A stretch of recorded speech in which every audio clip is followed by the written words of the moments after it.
Why do they doubt the kid? I'm about to prove them all wrong again. I got a low tolerance, cause they don't even know what the problem is. It's me. You waiting on the boy to fail, then hold your breath and face your death. Cause you play a roulette with each step I progress, no less. Go ahead and place your bets, cause we know who we at, we know we top tier. Cause all the hate that you bring, we know it stops here. I'm taking off like a rocket here and stopping here. It's strange how they cannot see the future but see profit here. Wait up, we gon' always win.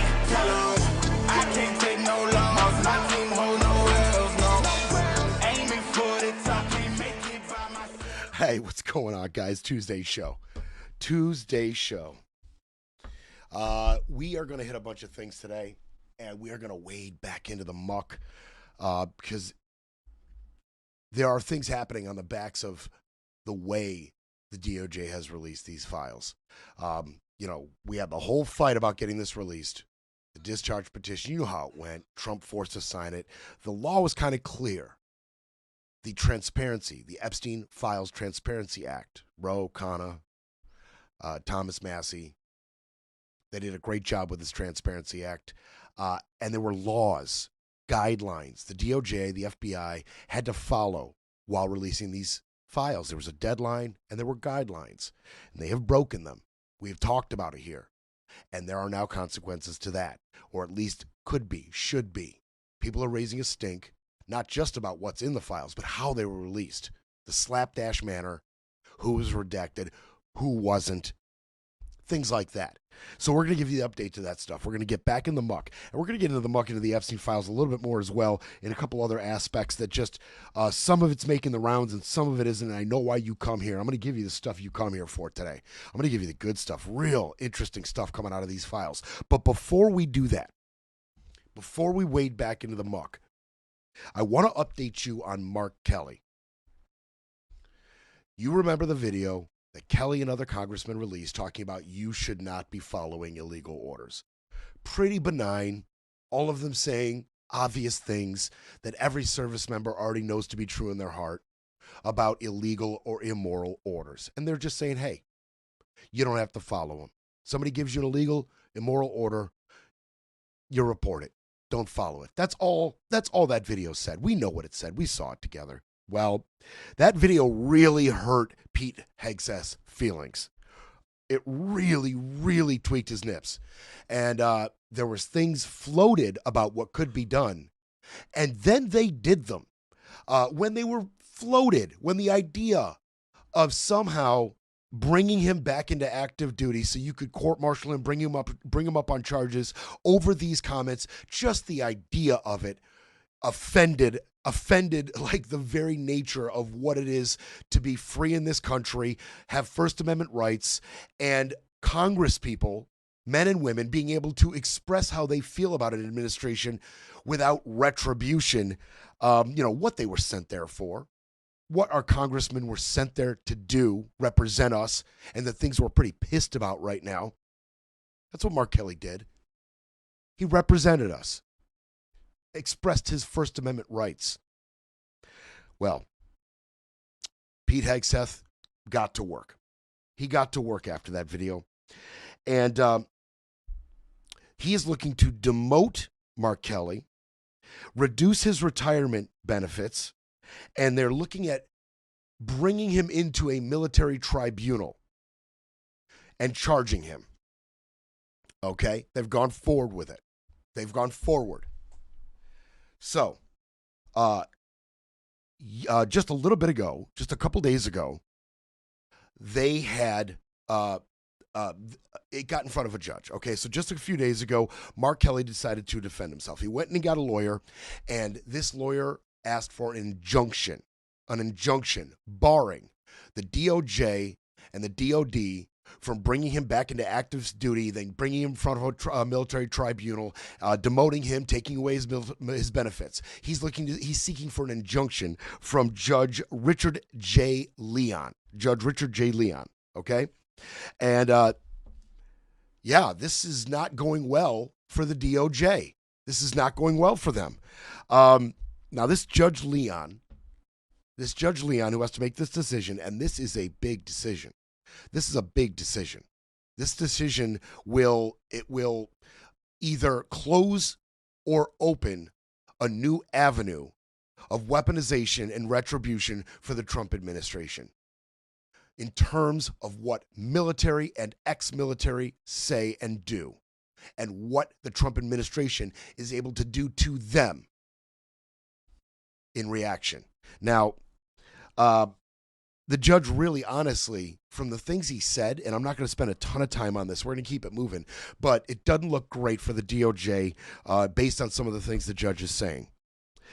He said, quote, "You're asking me to do something the Supreme Court or the D.C. Circuit has never done. Never done." He said, "I'll give you a decision by February 11th. Mark Kelly did speak about this. He did speak about this. He said a lot is at stake. I wore the uniform to defend this country, defend the Constitution. Secretary Hegseth censured me and is now trying to demote me for things I said and doing my job as a United States Senator." He said more things in defense of himself and trying to bring light to the nature of this. Don't forget, and I thought this was really interesting because I did allude to the fact that Trump may be learning in some aspects. He may be learning his lesson. In November, Trump said, "Their words," this is after the video came out, "their words cannot be allowed to stand. Seditious behavior from traitors, exclamation, exclamation, exclamation. Lock them up, question mark, question mark, question mark." He's not telling them to lock them up. He's asking, should they be? Big difference there. Big difference there. He may be learning a little bit. Now, the DOJ lawyers, they have their defense, right? They came a little bit prepared. They have their defense. They said this case is not about legislative independence or freedom of speech in civilian society. Instead, this case involves a retired military officer who seeks to use his military status as a sword and his legislative position as a shield against the consequences of his actions in military personnel affairs. So they came locked and loaded, ready to argue. All right, so here's the thing. If the judge rules in favor of Kelly's injunction, it's still not going to stop them from doing this going forward. And this is extremely rare. Let's be very clear about this. What they're doing is extremely, extremely rare. Now, they have prosecuted sitting service members or retired military in certain cases in this way, but it's egregious crimes that they attempt to use this playbook for, sexual assault, things like that. This has no precedent for what he's saying. Going after him in this manner has no precedent for something someone said, some military or ex-military said, just doesn't have any precedent. Ryan Goodman, a former Pentagon lawyer, said it's important for the public to understand the extraordinary power that the administration is asking the courts to bless. This will, even if the judge rules for him, this will be a bit of a playbook going forward. And it is honestly, it's to you service members. You are on notice. You are on notice. Watch what you say, watch what you do, lest you be forced to defend yourself in the way Mark Kelly is right now. And if the judge rules against the injunction, allows this to go forward, well, I mean, all bets are off. All bets are off. I mean, it will be an all-out assault on the First Amendment, as we know this Trump administration loves to wage. It will be an all-out assault. Whatever they say, whatever ex-military congressman, whatever they say, it will be under the scrutiny of whoever's in power going forward, and they can wage this campaign against them. Demotion, take away benefits, bring them back into active duty, bring them in front of a court. And this isn't the first time, by the way, Trump has thought about doing this to somebody. This is the culmination of things he has floated. He mused about Stanley McChrystal and William McRaven. Okay. He said, I'll pull them both back into active duty and court-martial the both of them. That was during his first term. He insinuated that Mark Milley should be executed for the things he said and did, standing in the way of his agenda while he was in his joint chiefs of staff. And then afterwards, the things he said after he left the administration, he said he should be executed. Okay. And what did Hegseth do as soon as they got back in power? Pulled his security detail. You want to talk about a dog whistle. You want to talk about a little bit of a, hey, to the most zealous of you, to the most violent of you, to the most ardent of my supporters, Trump has said, I have said, we should execute Milley for what he's done. And now I've got my DOD secretary pulling his security detail. Wink, wink, wink, wink. Don't tell me they don't do that. Don't tell me they don't do that. Making the names of Ruby Freeman public. Oh, this is the person that robbed you of your votes in Atlanta. Making the names of victims in the Epstein case unredacted, known, their faces, their nude bodies. Hey, anybody else who's got some information, look what we did to them. And anybody else, anybody who's the most ardent, most zealous, hey, check out this list of names that's trying to bring your cult leader down. Don't tell me they don't do it. Don't tell me that. So Judge Leon's a combat veteran. He grilled the lawyers. It doesn't look good. It doesn't look good. And even some military experts and legal experts have said, even if this injunction isn't granted, there's no way a military tribunal finds him guilty of anything. Just no way. This is a farce. This is vindictive. It's retribution, and it's meant to drag him through the process. It's meant to make him afraid, make others afraid, spend money, defend yourself. What Ed Martin, our former weaponization czar, promised us of.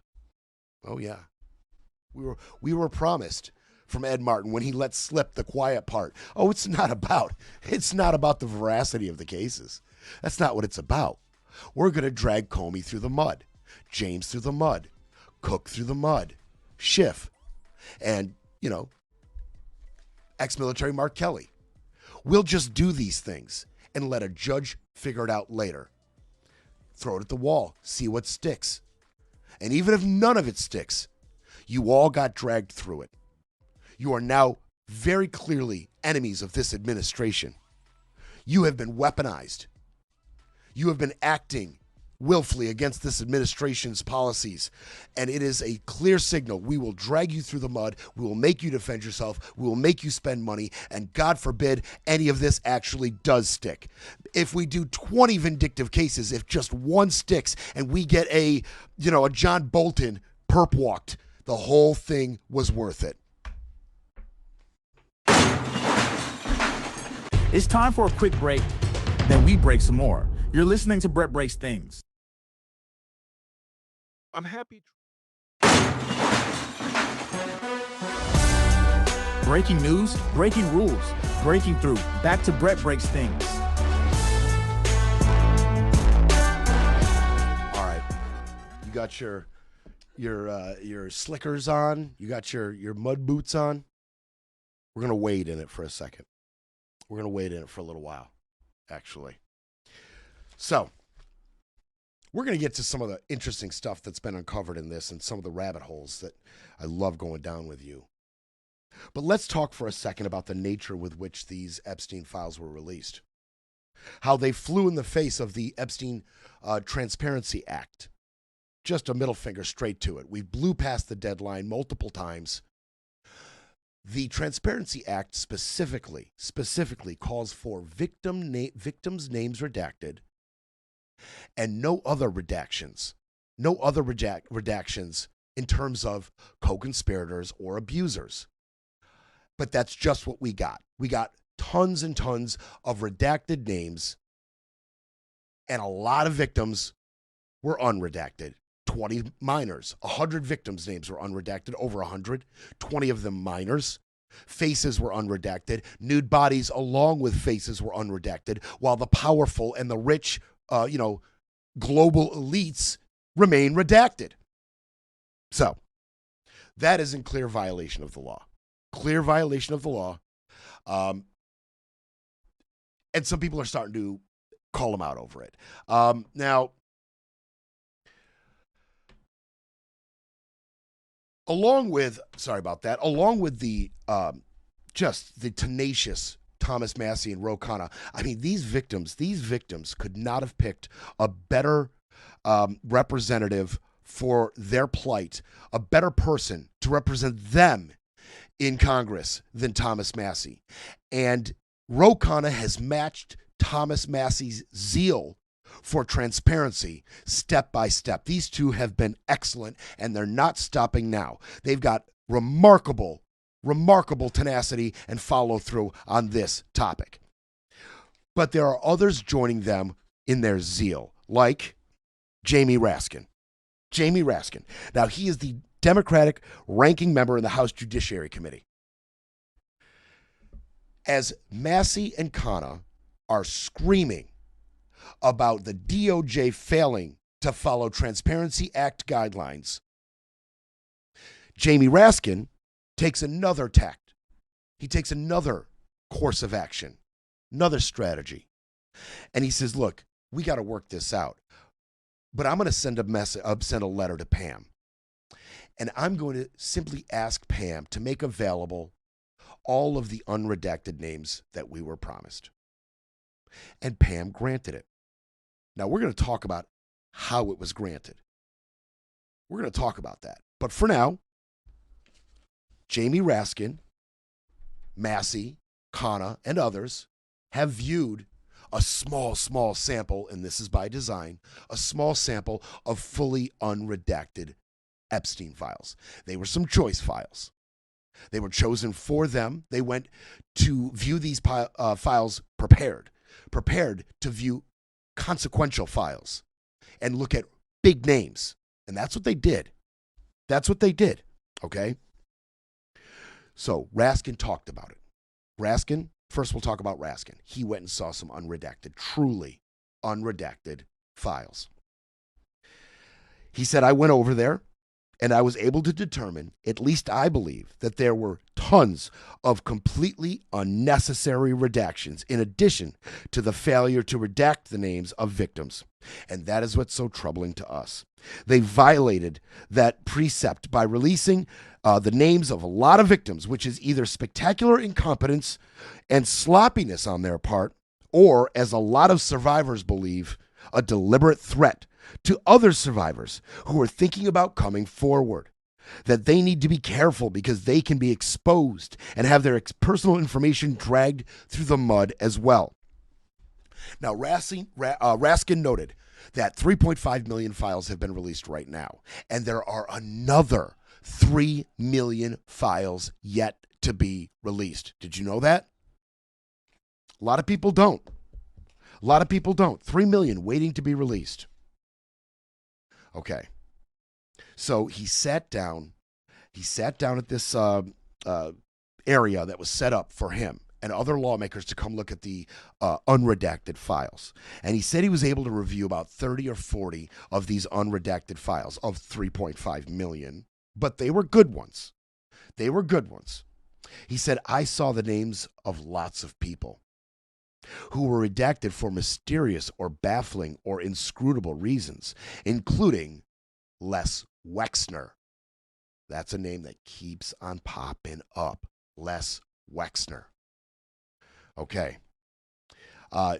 Also, in something that Raskin read, and this is very interesting because this proves Trump lied. Again, we can prove that Trump lied to us. Okay, so Raskin said he saw an email Epstein that Epstein had sent to Ghislaine Maxwell. In that email from Epstein to Ghislaine, there was an excerpt from a conversation between Epstein's lawyers and Trump's lawyers. It happened in 2009, this conversation. And Trump was quoted in this conversation, saying that while Epstein was never a member of his Mar-a-Lago club, while Epstein was never a member of his Mar-a-Lago club, he had been a guest of the club for years and was never asked to leave. That is from Trump's mouth in a conversation with Epstein's lawyers Trump's lawyers, and Trump. He had never been asked to leave. Okay. That flies in the face of what Trump says. He's a terrible person. I kicked him out of the club. He's a liar.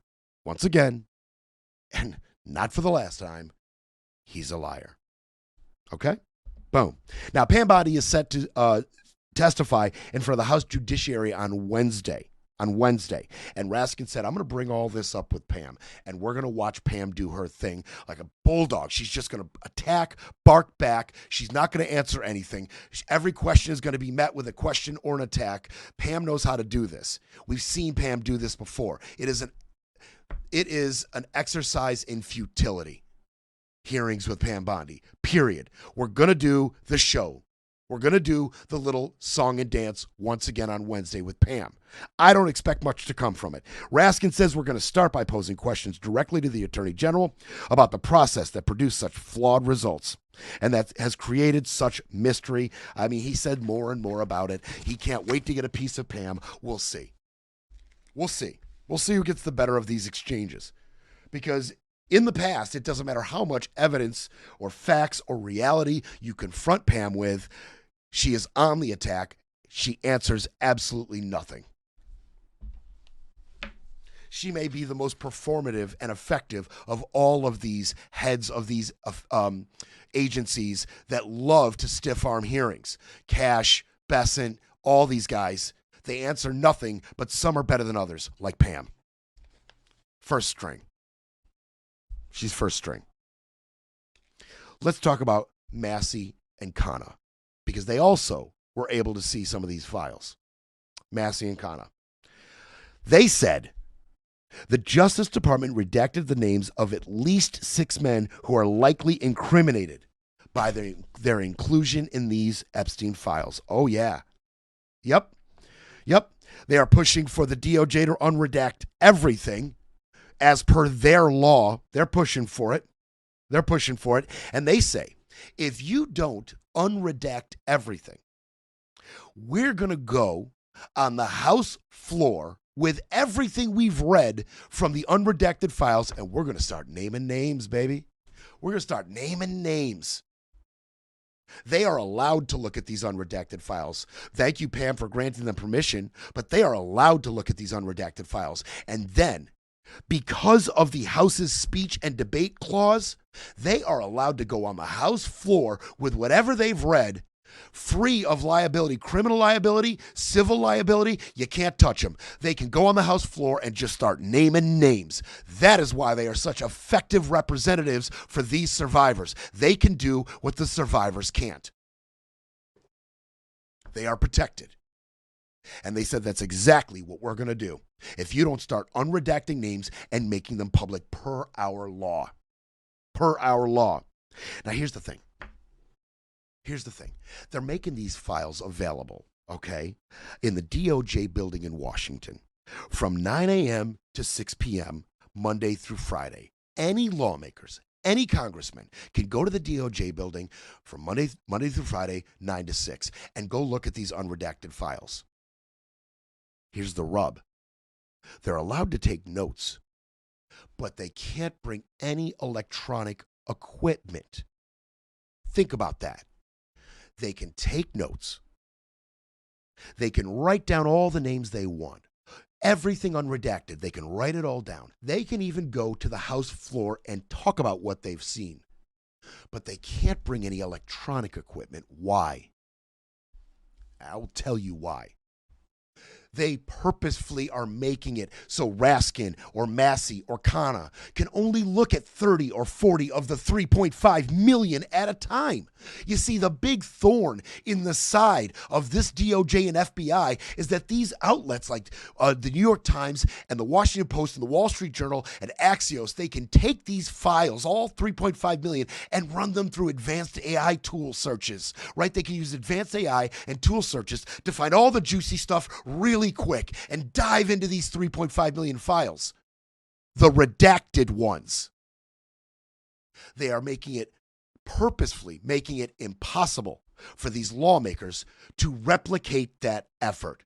They cannot effectively look through 3.5 million unredacted files for all the juicy stuff and all the names effectively. They can only get 30 or 40 per sitting.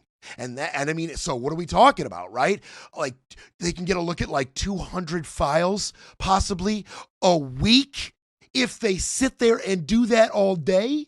That's all they can get their hands on. That is very, very, very much by design. Very much by design. They can't even go click, click, click, file, click, click with a camera, right? And get a whole bunch, hundreds maybe in one sitting, hundreds. Nope, can't even do that, right? And then go run those screenshots through an AI tool. Nope, can't do that. Can't do that. So Massey and Khanna are screaming about the fact that the FBI handed the DOJ a bunch of redacted files. That's who they're blaming. That's who everybody's blaming. The DOJ is saying, look, we just released what we were given from FBI investigations and other files. But what the FBI did was hand the DOJ all of their previously redacted stuff. A scrub effort. And Khanna calls them out. It was a scrub effort. The FBI, as soon as they took power after Trump's second inauguration, one of the first things the FBI did was start redacting names like crazy. And those are the files that were given to the DOJ. They are not in compliance with the Epstein Transparency Act. They should have been unredacted before going to the DOJ. And Khanna talks about it. Massey talks about it. They're pissed. You see what they did? Did you see the interference they ran? They knew, the DOJ knew damn well what the Transparency Act said. Right? No unnecessarily redacted names. The only thing that's redacted is to protect the victims' names and identity and any information that would lead to victims' names and identity. It is not, the act does not facilitate the redacting of high-powered global power brokers to be, free from incrimination and subsequent consequences. No. That's not what the act said. It did not allow them to protect power brokers. It just allowed them to protect victims. The FBI knew that. They knew the version they were going to give to the DOJ was redacted as hell. The DOJ knew exactly what they were going to get, and they still delayed giving it to us, knowing they're giving us garbage. We'll be back to break it all down. You're listening to Brett Breaks Things.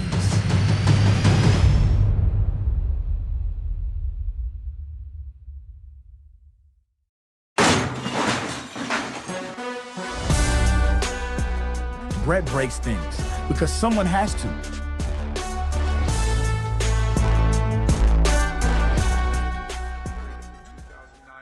investigation, and Epstein's lawyers synopsized and quoted Trump as saying that that Jeffrey Epstein was not a member of his club at Mar-a-Lago, but he was a guest at Mar-a-Lago, and he had never been asked to leave. And that was redacted for some indeterminate, inscrutable reason. I know it seems to be at odds with some things that President Trump has been saying recently about how he had kicked Jeffrey Epstein out of his club or asked him to leave, and this was at least one report that appears to contradict it. Boom. There's Raskin calling it right out. Boom. Trump's a liar. Trump's a liar. We should all be looking at this, encouraging other lawmakers to go down and take a look at these files that have been made available from 9 a.m. to 6 p.m. Monday through Friday. No electronic devices. You could just go look. You could just go look and take some notes. Good luck with that. Good luck exposing everybody with that. While Massey and Khanna demand that the FBI do its job. Now, Massey and Khanna are saying, along with the 6 names, there's 6 names specifically, power brokers, influential people, prominent figures, 6 names that would absolutely be incriminated in this. There are 20 other names that are of note that were redacted that absolutely shouldn't be, and there should be consequences here as well. 20 names, 20. They got names, and they're willing to give those names on the House floor. That's what I'm talking about. That's outstanding. It's outstanding. Khanna talks about it. He talks about the FBI's culpability here. The FBI's culpability, knowing damn well the version of these files that they were about to give the DOJ in cooperation in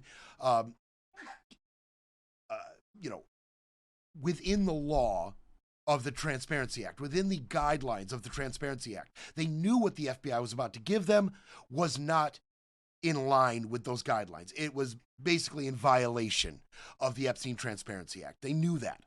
Khanna calls them out. After that, you go over to see the unredacted Epstein files, and what do you find? Well, let me actually break some news here right now, because the DOJ has now unredacted things at Massey and my request. We saw that there were 6 men whose names were inappropriately redacted, and Massey and I flagged this for the DOJ, and now they've actually put those identities out there for the public. Here's the problem, Lawrence, though. I mean, members can go and call out these mistakes and have them make it public, but there's something much broader that I hope people will understand. In March, Donald Trump ordered the FBI to scrub these files. He ordered them to redact these files. They sent those scrubbed files to DOJ. And so the person at DOJ said to Massey and me, we just uploaded these files. We already got them redacted. So the core issue is that they're not complying with Massey and my law because these were scrubbed back in March by Donald Trump's FBI. Boom. And they knew that. They knew that. They knew what the Transparency Act said, and then they did the opposite. And by opposite, I mean left redacted the names of the power brokers and the influential, and unredacted the names of the victims, their faces and nude bodies. They did the exact opposite of what the law instructed them to do. There was another name, one of these incriminating people, one of these people who are incriminated, one of these influential names that was unredacted. Well, that was in relation to an email about a torture video. A torture video. So this is one of the things that Massey and Khanna flagged specifically. Emails about a torture video. Are you ready to go down the rabbit hole with me? Just a little bit. Just a little bit. So, there's this guy, Sultan Ahmed bin Sulayem. Sultan Ahmed bin Sulayem. He's a businessman from the UAE. Sulayem. We're going to keep referring to him as Sulayem. Sulayem and Epstein, they were really good friends. And they emailed for over a decade. Well after Epstein got that sweetheart deal from Acosta and the whole world knew what he was up to, much after that as well, like a lot of these people, right? Like Lutnick, like Wexler, like Bannon, like a lot of these people continued to contact Epstein after he was proven to be guilty of these crimes. Epstein wrote to Sulayem, "Where are you? Are you okay? I loved the torture video." The reply came just 1 day later. "I am in China. I will be in the U.S. the second week of May." That email, that address that Epstein sent it to, was redacted in coordination with the Epstein Transparency Act. Well, Massey and Khanna went and they got that unredacted. It was even unredacted after they went and looked at it, and it took Khanna and Massey to say, "Hey, we've got this torture video, and the email's still redacted. Who is this?" And then Todd Blanche comes out and says, "Oh, well, it's Sulayem. But you guys are grandstanding. You knew that was unredacted in other parts." No, they didn't. Todd Blanche is out here saying, "Oh, well, Sulayem's name is unredacted in one of the other 3.5 million files, and you knew that." No, they didn't know that. They got a hold of this torture video email, and it was redacted further when they went and got a look at some unredacted files. Crazy, right? So later on, Blanche comes out in response to this, our deputy AG, and says, no, it's Sulayem. It's unredacted. You guys know that. Okay. Sulayem and Epstein, they were in contact for years. And we're going to get to that. But this torture video. Okay, so this torture video that was shared with Epstein from Sulayem, after a little bit of digging, turns out the video, which is, it shows one man, a sheikh, Sheikh Issa bin Zayed Al Nahyan. Al Nahyan. Yup, that family. The Al Nahyan family. Muhammad Al Nahyan, Khalid Al Nahyan, and Sheikh Tanoon Al Nahyan. That Nahyan. You guys are learning a lot about the UAE royal family. You guys are learning a lot. Sheikh Issa bin Zayed Al Nahyan is in a video abusing, beating, and torturing Afghan grain dealer Mohammed Shapur. Okay? Beating him with a stick that had nails protruding from it. Shoving sand down his mouth, running over him in a car repeatedly, and even perverse sexual abuse was depicted in this video. So the video started making rounds amongst the royal family and their business partners like Salam and their friends. So Salam got a hold, allegedly, of this torture video of Zayed Al Nahyan, one of the royal family, torturing this guy. He got a hold of it, and he shared it with Epstein. So you're wondering, well, whatever became of this? If this guy's in the video torturing somebody, what became of it? He actually, under immense pressure, the UAE, they charged him. Here's the joke. Here's what corrupt governments look like, sound like, smell like, taste like. Here it is. You ready for the corruption? So there was a trial, and a three-judge panel not only cleared completely Zayed Al Nahyan of sexual assault, endangering the life, and causing bodily harm, cleared him completely. That three-judge panel convicted 2 American businessmen in connection with the video. So here's the thing. There's these brothers, Ghassan and Bassam Nabulsi. They're American businessmen who were very close for years to Zayed Al Nahyan. Close to him. Al Nahyan's defense was these 2 businessmen drugged him purposefully. They claim, hey, these 2 brothers were in control of Zayed Al Nahyan's medication for years. They drugged him, and they said the 2 had drugged and coerced him into abusing Shapur in order to use the tape for extortion. Sheikh Issa says he does not recall what is on the tape. He pleaded no liability because he lacked free will at the time that the incident took place. They said that the 2 brothers controlled the medication of the sheikh for quite a long time. That was years ago this happened. Years ago. Experts in the Middle East said, oh yeah, that's how you do it. This type of corruption, it's going to reverberate. It's going to have long-lasting effects. It shows the world just how the UAE gets down. And now, Sheikh Tanoon is Trump's best frickin' friend. How about that? At the White House for dinners, canoodling with all the biggest and brightest within the Trump administration. Sheikh Tanoon Al Nahyan is now best friends with David Sachs and, Witkoff, John Eastman, all the biggest and brightest in the Trump administration. How about that? But this Salam, we're not done with him. Sultan Ahmed bin Salam. Oh man, Epstein and Salam, they were friends for years. I could read you some of the stuff involving Salam and Epstein and the things they said about women, the things that could be gleaned, things that Salam and Epstein said together. I mean, it's really disgusting, to say the least. I'm not going to read all of it. But just know that this Salam is a power player. Big time. He's got a property empire. He's a global player in trade. He has luxury hotels, Duke's Hotel in London's Mayfair district, a 5-star hotel in Dubai. He's a regular at the World Economic Forum in Davos, where President Trump just recently embarrassed the crap out of us. But the business connections that were formed through Epstein for Salehem, unbelievable.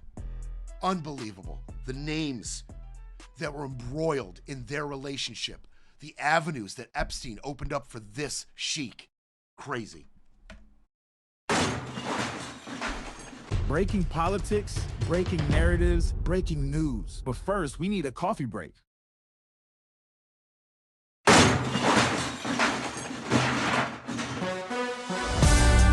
Brett breaks things, fighting for America one mic drop at a time.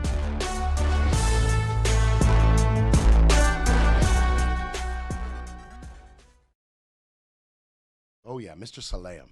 Mr. Salehem. So, we're just going to give you a few names. People who were introduced to Mr. Salehem through Epstein.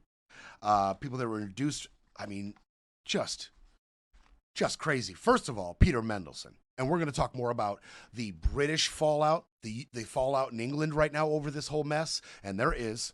But Mendelsohn, who used to be a minister in the British government, ended up being the UK ambassador to the US. Oh, yeah, they met through Epstein, Salehem, and Mendelsohn. They remained friends for years, Salehem and Mendelsohn, for years. All the way through him being appointed the ambassador. Ehud Barak, the former Israeli prime minister, former French president Nicolas Sarkozy was introduced to Salehem through Epstein. That's crazy. Former Slovakian politicians, diplomats from Slovakia, and it culminated in relationships in Washington for Mr. Salehem. I mean, we're talking the top, the upper echelon of Washington in the form of, Scotty, you got something for me there?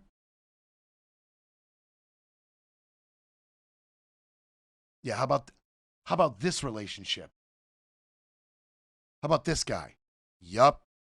I mean, we've got multiple pictures. That's Mr. Salehem on the left. Oh, he's got more. Sky's got more for us. We have multiple pictures of Mr. Trump and Mr. Salehem. Mr. Epstein, best friend Salehem. Mr. I like sharing torture videos Salehem.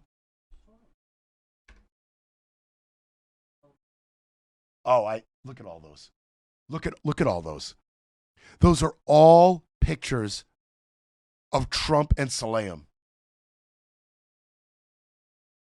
introduced by Epstein. There's Epstein and Salehem right there. We've got other pictures of Epstein and Salehem. Oh yeah, we've got other pictures. You want to see another picture? Oh wait, we don't have. You have it. Excellent. I'm going to show you that. I'm going to show you this picture. This is a picture of Mr. Salehem and Epstein, and I want you to notice what they're standing over, and I want you to see the totality of this picture, okay? This is crazy. This is nuts. And I'm going to describe it for the people listening on the podcasts. Okay, yeah, Scotty's got it for us there. All right, I'm gonna show. Oh no, that one's got the rug cut off. That's all right. We'll show that one. Okay, so that's Epstein. That's Epstein and Salehem standing over a rug, right? You guys see the rug on the bottom of the picture? And they're looking at it. They're standing just on the edge of it, and they're discussing it. There you go. Now you can really see it. They're standing over a rug. Okay, let me give you a little context into that picture and why this absolutely blows my mind. That picture is the kiswa. It is a black and gold embroidered cloth that covers the Kaaba in Mecca during their pilgrimage period. That's right. It is pretty much the holiest piece of fabric in Islam. The kiswa. Okay? Now that photo's from 2014. Now, in terms of that photo, there are kiswa experts out there, right? Some outlets that pride themselves on following the pilgrimage and knowing things about the kiswa and Mecca in general. One of them is called Inside the Haramain. Inside the Haramain is an online news publication that provides updates about the pilgrimage, the mosque in Mecca, and they said they question the authenticity of that rug. They question it. Okay, you question it. They said They did an internal review and did not accept that the viral image depicted is actually the Kaba Kiswa. That's what they said. I don't know. Because in the Epstein files, here we go. In the Epstein files, there is a correspondence between a UAE-based businesswoman named Aziza El Ahmadi. Aziza El Ahmadi, a UAE businesswoman. She worked with a man named Abdullah Al Mari to organize the shipment of 3 pieces connected to the Kiswa. Emails in the Epstein files show that the items were shipped by air freight from Saudi Arabia to Florida via British Airways. Okay? The shipment arrived at Epstein's home in March of 2017, long after he served jail time and was a registered sex offender in 2017. So it looks like he regularly did this. Got the Kiswa on display when after the period of time that it's on display during the pilgrimage. This particular shipment was accompanied by a message from Aziza El Ahmadi, the UAE businesswoman who set the whole deal up. She said this: the black piece was touched by minimum 10 million Muslims of different denominations, Sunni, Shia, and others. They walk around the Kaaba 7 rounds, then everyone tries as much as they can to touch it. And they kept their prayers, wishes, and tears and hopes on this piece, hoping that after they do this, all their prayers will be accepted. That is what the note, the correspondence attached to that shipment said to Jeffrey from Aziza. So, is the group, the online Kiswa professional group, right? And it's not real? Or are multiple shipments to Epstein from Saudi Arabia organized by Aziza and that other gentleman? Is that true? Is that fact? Here's the thing. I can't believe that the Muslim world hasn't raised more of a stink about this. You see, that shows the Kiswa laid across a floor, presumably at an Epstein residence where he's hosting Salayim, showing it to him. It's draped across the floor. That Kiswa is of deep religious significance. It is highly disrespectful for Epstein, a Jewish man, to be laying the Kiswa across his floor. Fatwa, anyone? Are you kidding me? You put a fatwa on Salman Rushdie for writing a book, but there's no fatwa on Salayim or Epstein for doing this. Are you kidding me? Come on. Oh, and by the way, there was a cute little email from Salayim to Epstein about the religious pilgrimage, about the pilgrimage to Mecca. He wrote this: a friend of mine went to the mosque. He said, with all these terrorists, frankly, you can't tell whether the guy standing next to you is just scratching his balls or fiddling with the detonator button. That's charming. That really goes to show you how seriously the influential amongst them in the Middle East take the whole situation going on there with terrorism. Sunnis warring against Shiites warring against Sunnis, all of them warring against each other. Yeah, he's got a lot of reverence for this situation, huh? How is there not a fatwa on him? Crazy. So we're going to keep it going with things that are getting revealed in these files. Now, Massey has been going hard at Blanche, hard at the DOJ. He had a little contentious exchange with Blanche on social media. I'm not going to read all of it. But one of the things Massey said on social media, I'm really glad he's bringing light to once again. Really, really glad he's bringing this up. He said, unredacted FBI files labels 2 specific individuals as co-conspirators to Epstein's plot. All right.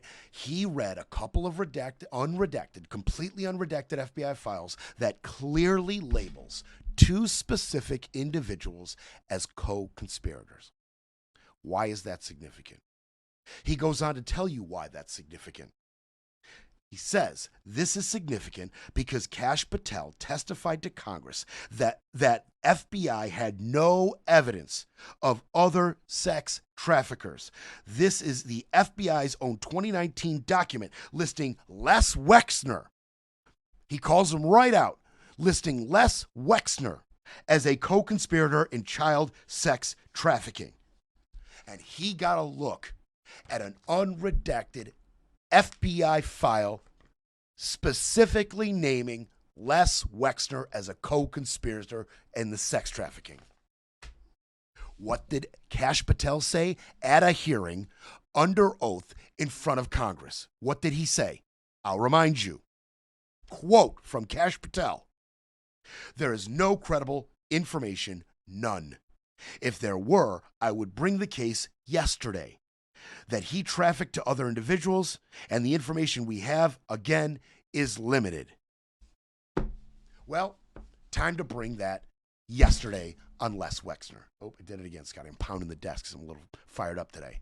Well, Cash, time to bring some kind of investigation upon the head of Les Wexner yesterday.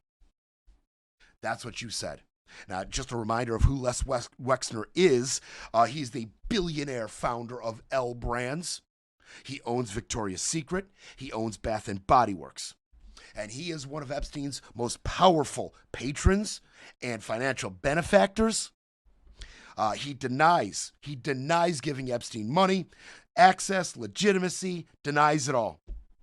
Denies that he turned a blind eye to Epstein's sexual trafficking and abuse of children, denies every bit of it. Okay.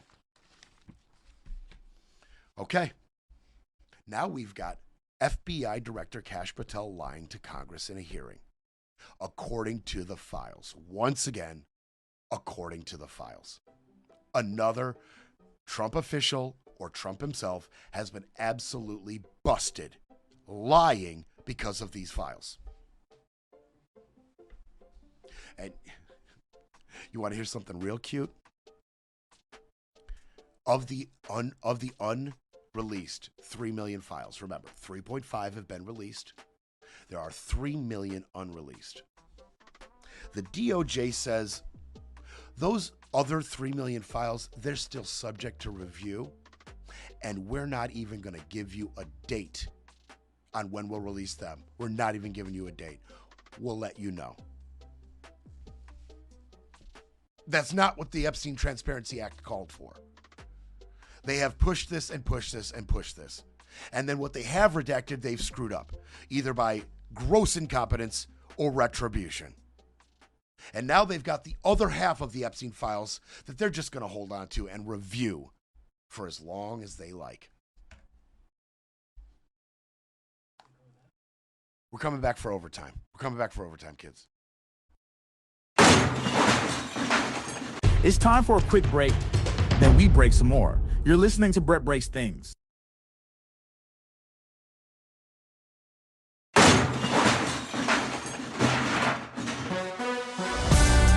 Now back to Brett Breaks Things, smashing spin, silencing the noise, and keeping it all facts, no fluff. So, there's been a lot of fallout in the UK over this, right? Not much fallout here. Not much here. People don't get held to account here in the United States if you've got money and power. But apparently in the UK, some people are going to be held to account, especially over Peter Mendelsohn. Because people who appointed him and propagated him through the British government are also being held to account. Not just Mendelsohn, who was dismissed as the UK ambassador to the US, just dismissed and investigated. But Prime Minister Keir Starmer's, his director of communications, fired. His chief of staff, fired. Too closely connected to Mendelsohn himself. Andrew Montbont-Windsor, also under investigation by London's Metropolitan Police. Under investigation, and the royal family is absolutely getting behind the survivors, and they're look, Starmer's fighting for his life. He's fighting for his job. He's fighting for his life. He may be too closely connected as well. Director of Communications gone. Chief of Staff gone. Is Keir next over this, which is crazy that that's even a possibility that the UK leader could be held accountable for this more and before a guy who's mentioned in the files 3,800 times, our leader, Trump, which is crazy. Crazy. Nuts. King Charles III offered to cooperate in any way with this London Metropolitan Police investigation, totally cooperating, specifically in conjunction with the investigation into his brother. Crazy. Prince William and Princess Catherine came out and publicly offered empathy to the Epstein survivors after these files were released. Here, not so much. That's not how it goes here. We're talking, okay, so look, Elon, Bannon, Sergey Brin, Bill Gates, Stacey Plaskett, Catherine Rumler. The names go on and on and on of high profile names involved in our government that are not being held to account at all, while the UK is falling apart around this. It's crazy. But there are a couple examples of something developing. A couple examples. First, Brad Karp, who's the chairman of an elite law firm, Paul Weiss, he resigned. His name's all over there. Brad Karp's name's all over the Epstein files. Big friend of Jeffrey, he resigned. And the former Treasury Secretary, Larry Summers, we talked about his involvement with Epstein, all the nasty, disgusting emails, all the dating advice that Epstein had given Larry Summers. He has absolutely retreated. He's head for the hills. He's not saying anything. He's resigned from any posts he's held. He's out. He's gone. He's trying to distance himself as much as possible. And then there's the case of Lutnick the liar. We talked about it. Lutnick said in 2005, I went to Epstein's house. I went in there. My wife made me go. There was a massage table in the middle of one of the dining rooms. I said, that's weird. He said, they're for the best kind of massages. And then I thought he was disgusting and I never hung out with him again. And then in 2012, he emailed Epstein. I mean, he talked to him a number of times, but in the newly released documents, unredacted, Lutnick emailed Epstein in 2012 saying, hey, Epstein, give me the coordinates to Little St. James Island so I can give them to my boat captain and we can link up. And in 2015, Epstein invited Lutnick in an email exchange to a Hillary Clinton fundraiser. Lutnick is a liar. Our Commerce Secretary, Howard Lutnick, is a liar. We already knew he was a despicable human being, especially when he told you, hey, we're going to cut your grandma's Medicaid, and if she complains, then we'll know that she's one of the fraudsters. Because true Americans shut up and have their benefits cut quietly and suffer in silence. That's what true Americans do. I'm paraphrasing. Ro Khanna, okay, he brings up Lutnick specifically. Because Lutnick, he asked for Lutnick to be held account, to come in front of Congress. Whoop. Oh, I guess the video's doesn't want to play for me. Oh, there it is.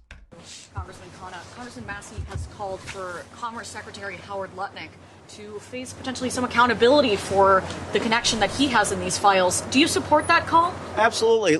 Look at what's happening in Britain. You have a left government. Actually, I know Keir Starmer. I was excited when he won, and yet I believe he needs to be held accountable with what's happened with Mendelssohn. You have the British monarchy having to answer questions. I mean, the King of England is putting out statements. And yet in our country, we have not had that reckoning. People in power, whether they're in government, whether they're in finance, whether they're in technology, if they have been implicated in the files in morally embarrassing ways and in ways that shock the conscience, should be held accountable. And it should be regardless of party. So you're calling for Howard Lutnick to resign? I believe that Lutnick, at the very least, needs to be brought before Congress. I think, based on the evidence, he should be out of the cabinet. But, you know, I mean, people say, oh, you're just a Democrat saying that. No, I mean, look at what he is, how much influence he had with Epstein, and he wasn't transparent about it. I mean, honestly, is this some kind of radical leftist stance he's taking? Is this some kind of politicized tribal stance? Is this that weird? Howard Lutnick is our Commerce Secretary. He's been mentioned in the files and in communication with Epstein numerous times, including after Epstein got the sweetheart deal from Acosta and the whole world knew what he was up to. In contact with him multiple times. And Lutnick lied about it to us. He lied about it. In the face of all this, is what Kana's asking for really that ridiculous? Come on. Please. It's perfectly reasonable. And so, Kana got what he wanted. Today, Lutnick was in front of the, I think, a Judiciary Committee, and he answered some questions. And we will have the tape of that for you tomorrow. We'll have Lutnick getting grilled about lying right to our faces about his relationship with Epstein and what could be done about it, what should be done about it. We've got all that. We've got all that video. So I'm going to end with this little ditty, right? You want to talk about Trump lying? You want to talk about our leaders lying to us? You want to talk about Trump lying and being proven to be a liar in these files? Okay. There's this police chief, Michael Ryder, Palm Beach police chief, ex-Palm Beach police chief, okay? When Jeffrey Epstein's criminal sex charges became public around 2006, right? The investigation, the reporting by Julie K. Brown out of the Miami Herald, when that stuff started to ramp up in 2006, Donald Trump, according to police chief Michael Ryder, Donald Trump called Michael Ryder personally and said to the police chief in 2006, Epstein's activities with teenage girls were well known in both New York and Palm Beach. Quote, thank goodness you're stopping him. Everyone has known he's been doing this. That's what Trump told Mark Ryder. Ryder told FBI agents that Trump revealed that Epstein's associate Maxwell was Epstein's operative, and that Trump said she is evil and to focus on her. This is what Trump said to Ryder, the police chief. What did Trump say in 2019? When reporters in 2019 asked him if he had any knowledge of what Epstein was doing to these girls, Trump said in 2019, no, I had no idea. I had no idea.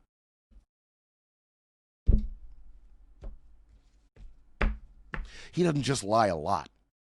He lies about the big stuff a lot. And I'm bringing it to attention because nobody else seems to really want to. I mean, none of the big outlets ran with this.